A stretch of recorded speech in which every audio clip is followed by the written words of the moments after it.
దివ్యాంకకి యువరాజ్ పెయ్యే సోని ఇప్పుడు యువరాజ్ నా ఇంట్లోనే ఉన్నాడని చెప్పడంతో దివ్యాంక షాక్ అయి ఏంటి యువరాజ్ నీ ఇంట్లో ఉన్నాడా అని సంతోషంగా అడుగుతుండగా అవును యువరాజ్ ఈరోజు నైట్ అంతా నా ఇంట్లోనే ఉంటాడు.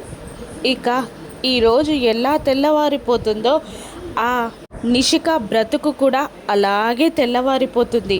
రేపటితో దాని సంసారం ముగిసిపోతుంది అని సోని దివ్యాంకకి చెప్తూ ఉంటుంది. మరోవైపు రాత్రవుతున్న యువరాజ్ ఇంటికి రాకపోయేసరికి నిషిక టెన్షన్ పడుతూ ఒక వ్యక్తికి కాల్ చేసి యువరాజ్ సార్ ఎక్కడున్నారు, ఇంకా ఇంటికి రాలేదు, ఆఫీస్ నుంచి బయలుదేరాడంట అని నిషిక అడుగుతుండగా పక్కనే ఉండి జగదాత్రి అంతా గమనిస్తూనే ఉంటుంది. అప్పుడు ఆ వ్యక్తి మేడం యువరాజ్ సార్ ఆ సోనీతో కలిసి సోనీ ఇంటికి వెళ్ళాడు మేడం అని చెప్పగానే వాట్ అని షాక్ అవుతుంది నిషిక. అవును మేడం సోనీతో కలిసి సోనీ ఇంటికి వెళ్ళాడు సార్ అని చెప్పగానే దాని సంగతి చెప్తా అని కాల్ కట్ చేయగానే విషయమంతా విన్న జగదాత్రి ఆవేశపడకు నిషి, అక్కడ ఏం జరుగుతుందో తెలుసుకొని నిదానంగా మాట్లాడు అని అంటూ ఉంటుంది దాత్రి.